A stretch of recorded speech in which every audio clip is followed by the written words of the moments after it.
Bugün əsas problemlərimizdən biri odur ki, biz daha çox mənfəət naminə hərəkət edirik. İnsanlığın rifahını isə arxa plana atırıq. Bütün bəşəriyyətin rifahı naminə bu yanaşmanı dəyişdirmək üçün əlimizdən gələni etməliyik.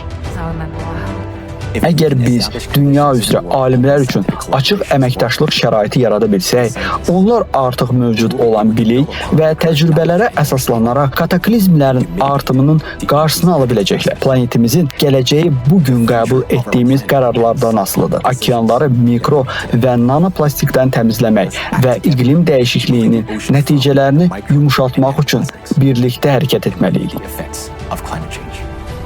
Biz vəziyyəti dəyişə bilərik. Lazımi texnologiyalar artıq mövcuddur. Bizə yalnız hərəkət etmək iradəsi və qlobal əməkdaşlıq lazımdır. Yalnız səylərimizi birləşdirərək okeanın çirklənməsini dayandıra və yer kürəsindəki iqlimin vəziyyətini dəyişə bilərik.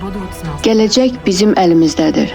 Gəlin birlikdə okeanı qoruyaq və övladlarımız üçün dayanıqlı bir gələcək yaradaq.